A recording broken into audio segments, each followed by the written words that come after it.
Hi, this is Simon Upstall and welcome to another tutorial for Blender. And today we're going to be taking a look at Blender's compositing tools to create this scene here.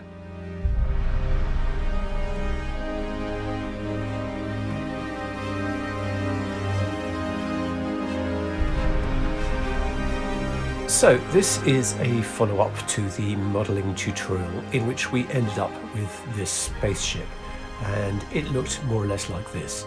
If you haven't done that tutorial, you don't want to do that tutorial, I will provide a link to this scene as well as to the other assets that we're going to be using. So we were in cycles here, which gives us, as you can probably see from here, this nice effect of these emissive lights. So that's why we chose cycles rather than Eevee.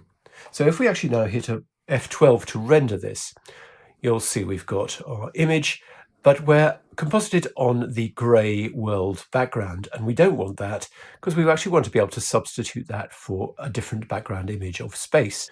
So to do that, in the render properties, we're going to come down and we're going to open up film, and we're going to click on transparent, and you can see that in my viewport we've got this checkerboard, and again if we do a render, we've got the checkerboard, which indicates that we've got transparency outside our model.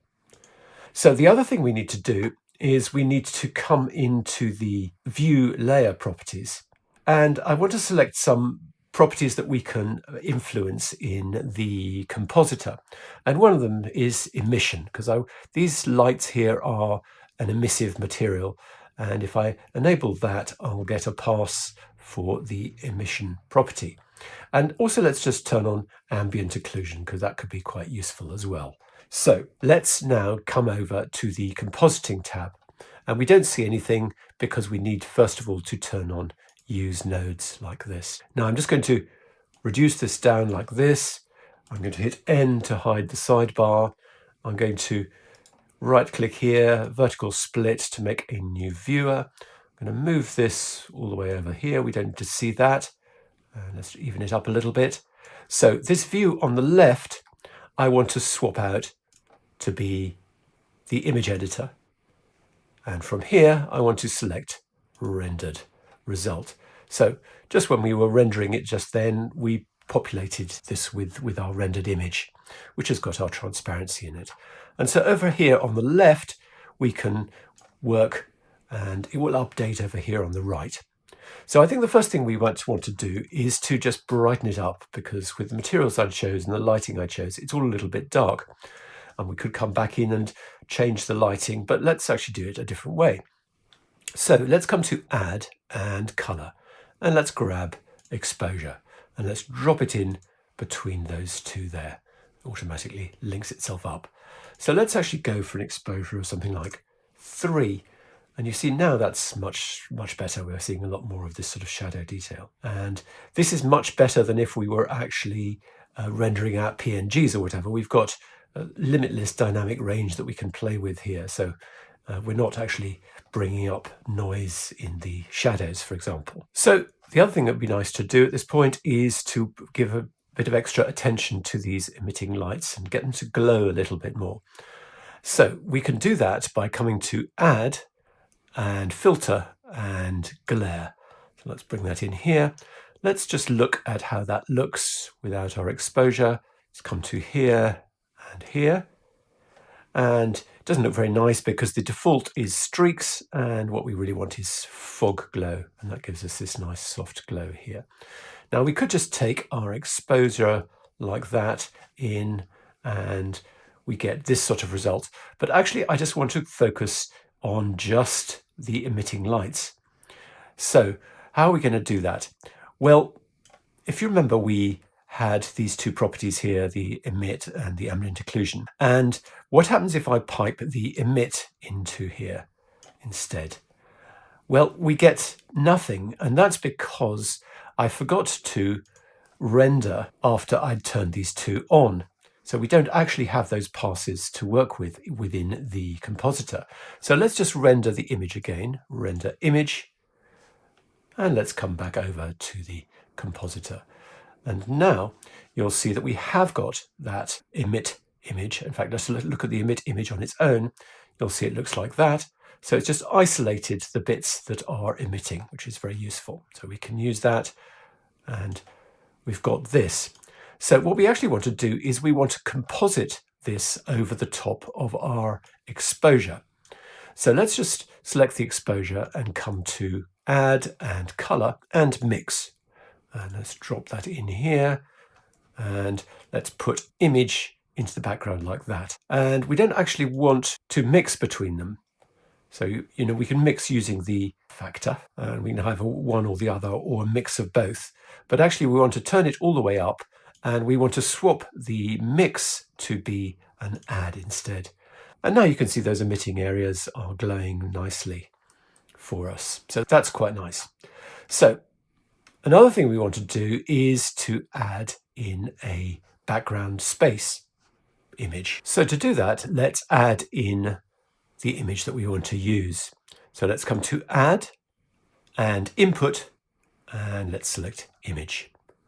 Bring that in here, and then let's click on Open there, and I'm going to navigate to my space background image and open it up. So let's just pipe that image directly into the composite so we can see what it looks like.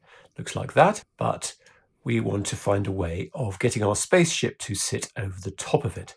So what we're going to do is we're going to come to Add and Color and Alpha Over. Bring that in there. And we're going to take our spaceship image and put it into the bottom. Now these nodes are obviously the wrong way around in the sense that it's totally counterintuitive. The thing that wants to be on top needs to be in the bottom hole and vice versa. And we're going to take the background and put it into the top hole like that. And then we're going to take the output and bring it into our composite. But now we don't see anything, we don't see our space image in the background. And that's because of what we did with this add operation. So basically we overrode that transparency when creating this composite here with the add operation. But fortunately, we still have access to the alpha here in our render layers node. And we can take that, grab that alpha, and we can pipe it into the factor here. And now you'll see very nicely, we've got our composite. So we're using that alpha to create that cutout in our alpha over. So I've made a deliberate mistake here because I wanted to show you how to use the alpha channel, and I'll come back to that mistake and how to fix it at the end. So I think also what we can do is, just to give this space background a little bit more help, is again to add some color correction to it. So I'm going to come to Add and Color and Gamma, and I'm going to drop that in there. And I think I'm going to go for something like 1.4. And that just kind of darkens it down a little bit more like that. So the other thing that I said we'd look at is the ambient occlusion, and we've got that pass here, you remember, on the render layers. So to add the ambient occlusion, we need to add a new mix node. So let's come into Color and select Mix.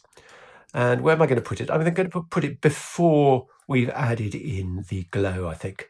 So let's put it in after the exposure like that. And let's take the ambient occlusion and let's put it below like that. What we need to do here in order to get the ambient occlusion pass to look good is to set this mix to multiply.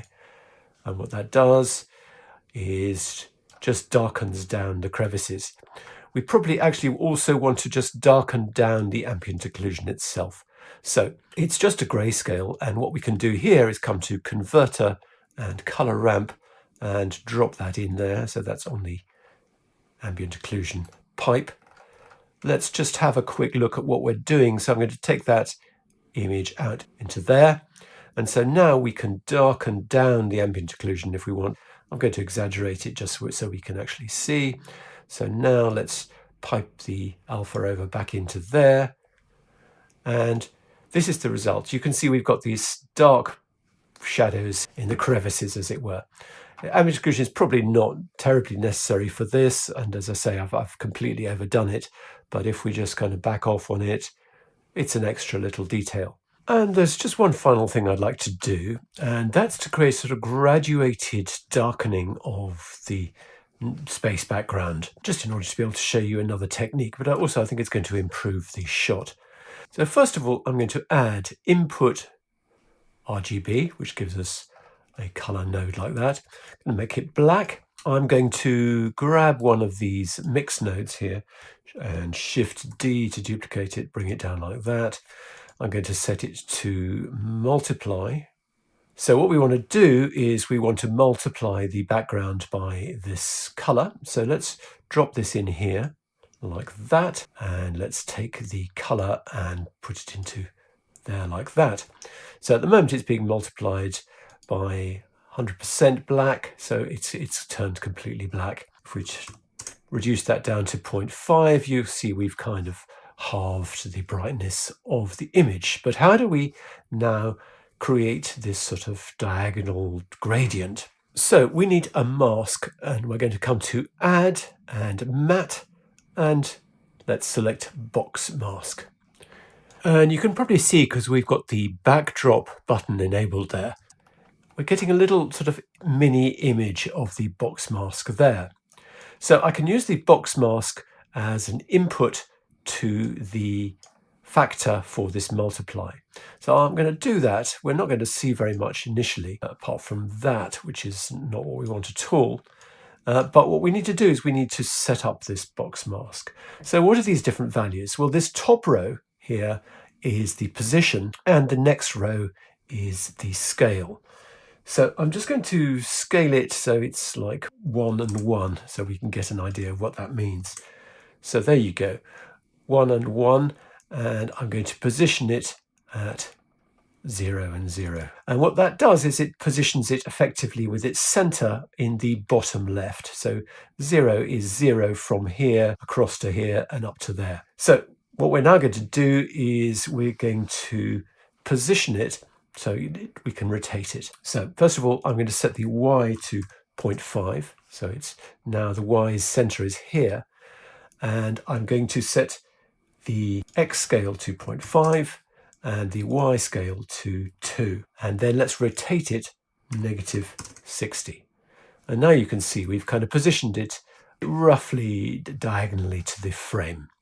So it's a hard edge at the moment, and we don't want that. So we can soften that off by adding a blur. So let's come to Add and Filter and Blur. So we need to drop that in there after the mask. And we just want to blur it on X. So I'm going to have an X blur of 500 like that. And you see we've now got this nice sort of soft gradient like that. And if we don't want it to disappear entirely to black, we can come back to this RGB node and we can just increase that value just a little bit. And you can see as we do so, we're sort of getting a little bit more transparency there, and we're just darkening a little bit, but we're not completely sending it off to black. And I think if we bypass that, so let me just do that and pipe that into there, you can see that gradient that just kind of helps focus in on the foreground here. So very finally, I mentioned that I'd made a mistake earlier on, and let's come back to that mistake and let's talk about how to fix it. So what I did was I used the alpha channel to cut out the result of where we got to. So we had this image here where we had no alpha channel, and so I brought the alpha channel back in again to the factor there to chop it out. Now, if we could zoom in, you can see that something rather unnatural is happening here, and that's that the glow is actually being chopped off by the alpha channel, and you'd expect it to kind of protrude out into space. So to fix it, we're going to have to change the order of these operations and put this add at the end after the alpha over. What we'll need to do is from this multiply node, go directly into the alpha over and bypass the add there. So let's do that. So let's take that and put it into there.